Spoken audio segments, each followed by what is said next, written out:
Hello दोस्तों, जैसा कि आपको पता है हमारी चल रही है पावर क्वेरी सीरीज। अगर आपके पास एक्सेल की एक ही वर्कबुक में डिफरेंट वर्कशीट्स है, जैसे मेरे पास यहाँ पर एक ये वर्कबुक है और मेरे पास यहाँ पर अलग अलग मंथ की वर्कशीट्स हैं। देखिए, जैन मंथ की है, फेब मंथ की है, मार्च की है। अब मैं इन तीनों मंथ्स को एक साथ मर्ज करना चाहती हूँ, एक ही एक्सेल शीट पर लेकर आना चाहती हूँ। तो इसको हम कैसे करेंगे? इसको हम करेंगे पावर क्वेरी की हेल्प से, और पावर क्वेरी में हम अपेंड मेथड के थ्रू इस काम को करेंगे। तो चलिए फिर आगे बढ़ते हैं पावर क्वेरी की तरफ। Let's begin. सबसे पहले तो मेरे पास यहाँ पे जितने भी मंथ्स के डेटा है, मैंने इनको टेबल फॉर्म में कन्वर्ट कर रखा है। आप देख सकते हो, क्योंकि आपको मैंने पहले भी बताया है कि पावर क्वेरी टेबल फॉर्म में ही डेटा लेता है। अगर आप उसको खुद नहीं कन्वर्ट करोगे और आप डायरेक्ट उसको इंपोर्ट करने की कोशिश करोगे तो आपसे वो बोलेगा कि पहले आप इसको टेबल फॉर्म में कन्वर्ट करो। चलिए, पहले मैं जैन मंथ के डेटा को लेके जाती हूँ पावर क्वेरी में। कैसे जाओगे? आप रिबन में डेटा में जाओगे, डेटा से आप फ्रॉम टेबल रेंज में जाओगे। फ्रॉम टेबल रेंज में करते ही आपका ये डेटा कहाँ पर चला जाएगा? पावर क्वेरी एडिटर में। ये हमारा जैन मंथ का डेटा पावर क्वेरी एडिटर में आ गया। अब आप देखो यहाँ पर ये जो डेट है, डेट की फॉर्मेटिंग डेट और टाइम में आ रही है। मुझे ये सिर्फ डेट फॉर्म में चाहिए, तो आप यहाँ पे क्लिक करो और यहाँ पे क्लिक करके इसको डेट में कन्वर्ट कर दो। कन्वर्ट करोगे तो यहाँ पे पूछेगा चेंज कॉलम टाइप, आपको न्यू स्टेप में करना है या रिप्लेस करंट करना है। मुझे रिप्लेस करंट करना है, तो मैंने इसको रिप्लेस कर दिया।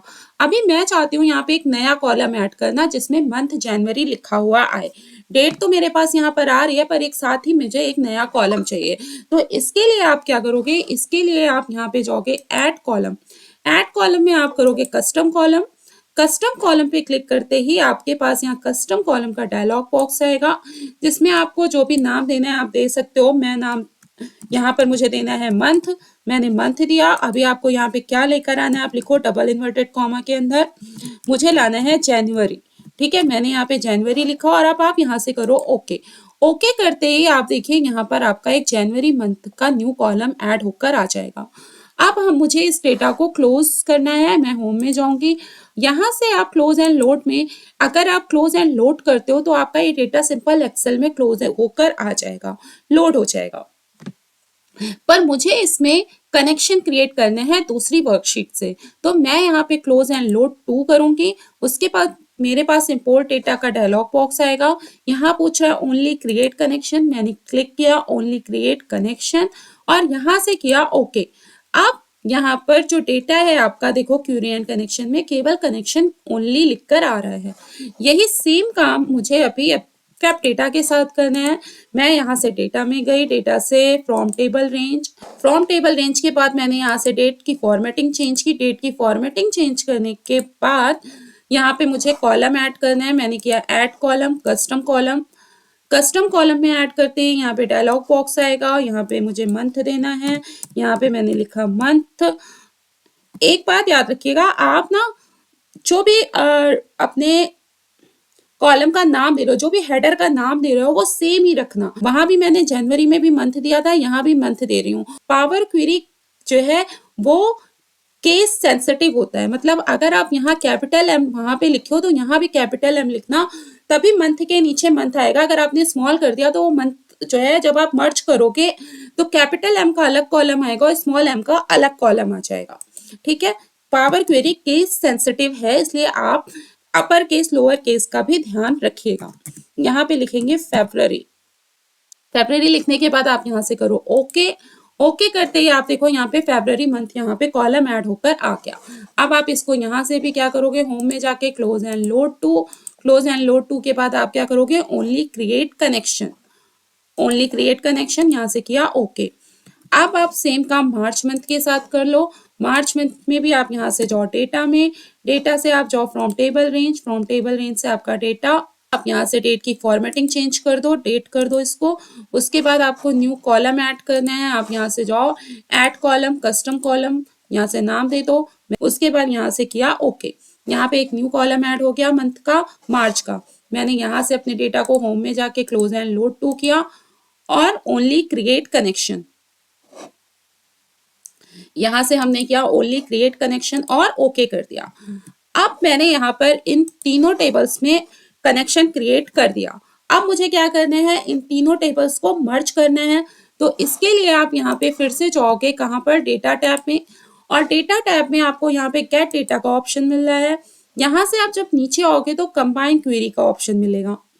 कंबाइन क्वेरी पे क्लिक करते ही आपको यहाँ पे एक मर्ज का ऑप्शन मिल रहा है। इसके बारे में मैं आगे की वीडियोस में बताऊंगी। अभी हम यहाँ पे करेंगे अपेंड। अपेंड में क्या लिखा आ रहा है, अपेंड में लिखा आ रहा है append to queries from this workbook. ठीक है, यहाँ से किया अपेंड।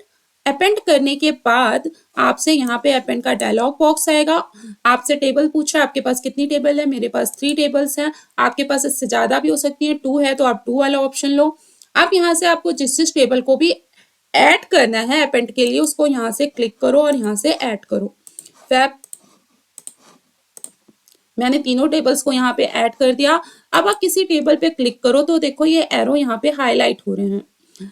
अगर आपको किसी का सीक्वेंस चेंज करना है, जैसे फैब को ऊपर रखना है तो आप यहाँ से अप एरो क्लिक कर दो, या फैब को नीचे लेके आना है तो डाउन एरो क्लिक कर दो।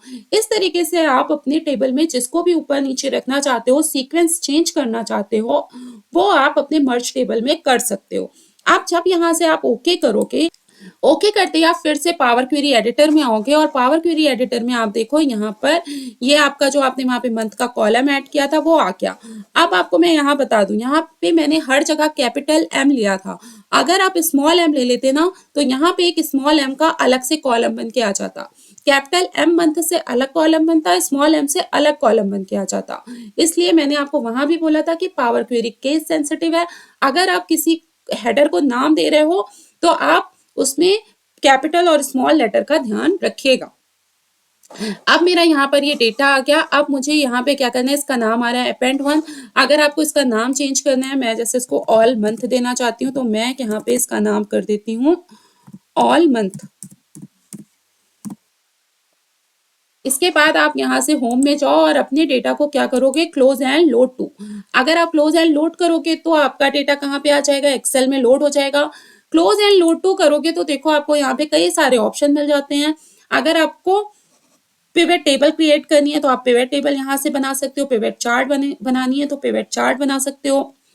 जब मैं आपको पिवट टेबल की सीरीज पढ़ा रही थी तो वहां पर मैंने आपको इस पावर क्वेरी का थोड़ा सा डिस्क्रिप्शन बताया था, और ये अपेंड मेथड के थ्रू वहां से पिवट टेबल क्रिएट करके दिखाई थी। यहाँ से मैं टेबल बना रही हूँ, कहाँ पे जाना है, न्यू वर्कशीट में ले लेती हूँ यहाँ से, और यहाँ से करती हूँ ओके। अब देखिए न्यू वर्कशीट में मेरा डेटा यहाँ पर मर्ज होकर आ गया। अब इस तरीके से मर्ज करने का बेनिफिट क्या होता है कि कल को अगर आप अपने डेटा में कोई चेंज करते हो, जो भी आपके ये सोर्स डेटा है, जैसे जैन का हो गया, फेब का हो गया, मार्च का हो गया, आप इन डेटा में कोई चेंज करते हो तो जो आपका ट्रांसफॉर्म डेटा है यहाँ पर आपको सिंपली रिफ्रेश करना होता है। देखिए मैं करके दिखाती हूँ आपको। आप मान लीजिए यहाँ पे जैन डेटा में कोई न्यू नाम ऐड किया XYZ, और यहाँ पे इसको मैं कंट्रोल D कर देती हूँ, बाकी सारी चीजें सेम कर देती हूँ। अब आप यहाँ पे आओ अपने इस ट्रांसफॉर्म डेटा पर, और इसको सिंपली यहाँ से राइट क्लिक करके करो रिफ्रेश। रिफ्रेश करते ही देखिए जैन डेटा में आपका नीचे XYZ का नाम ऐड होकर आ गया। तो इस तरीके से पावर क्वेरी में काम करने से आपका बेनिफिट ये होता है कि अगर आप सोर्स डेटा में कोई चेंज कर रहे हो तो ट्रांसफॉर्म डेटा में आप सिंपली रिफ्रेश कर सकते हो और वो डेटा वहां पर ऐड होकर आ जाएगा। लेकिन यहाँ पर ध्यान दीजिएगा कि आप अपने डेटा में चेंज कर सकते हो, सिर्फ आप अपने डेटा में चेंज कर सकते हो। अगर आपने यहाँ पे किसी हेडिंग में छेड़छाड़ की, जैसे मान लीजिए मैंने यहाँ पर इस सेल को कर दिया सेल्स, ठीक है, और अब आप यहाँ पे जाइए और अपने इस ट्रांसफॉर्म डेटा को यहाँ से रिफ्रेश करिए। यहाँ से आप इसको रिफ्रेश करिए तो देखिए क्या होता है। जब आप इसको रिफ्रेश करेंगे तो देखिए यहाँ पर आ रहा है expression error, the column sale of the table was not found. इसको आप ओके करिए तो देखिए क्या होता है। देखिए यहाँ क्वेरी एंड कनेक्शन में आ रहा है कि डाउनलोड डिड नॉट कंप्लीट। यहाँ पे देखिए एरर लिखा हुआ आ रहा है आपका expression error, the column sale of table was not found details. और अगर आपको डिटेल चेक करनी है क्या एरर, कहाँ पर एरर आ रही है, कैसे एरर आ रही है, तो आप यहाँ पे क्लिक करो, डबल क्लिक करो और जो है पावर क्वेरी एडिटर में जाओ। और पावर क्वेरी एडिटर में आप देखो यहाँ पे भी आ रहा है क्या, एक्सप्रेशन एरर आ रहा है, ठीक है, the column sale of the table was not found details. यहाँ पे आप देखिए, यहाँ पे जिस टेबल में आपने चेंज किया वो टेबल आपको यहाँ पे एरर दिख रही है। आप यहाँ पे जाओ इस टेबल में और यहाँ से जाओ आप सोर्स डेटा में। सोर्स डेटा में आप यहाँ पे क्या करोगे, चेंज करना है आपको, तो आप इसको यहाँ से चेंज करो सेल। इसको आप यहाँ से करो सेल और यहाँ से इस स्टेप को करो इंसर्ट। ये देखिए यहाँ पे एरर ठीक हो गई। अब आप इसको यहाँ से फिर से कर दीजिए क्लोज एंड लोड। तो यहाँ पे भी जो आपकी एरर आ रही थी, अब आप यहाँ से एक बार रिफ्रेश कर दीजिए।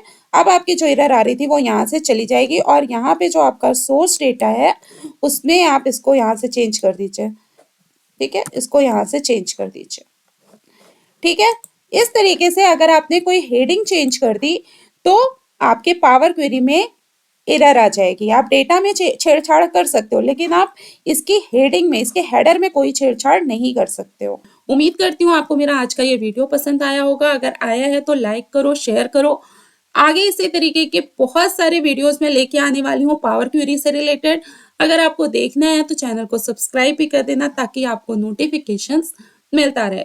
आज के लिए इतना ही। Thank you.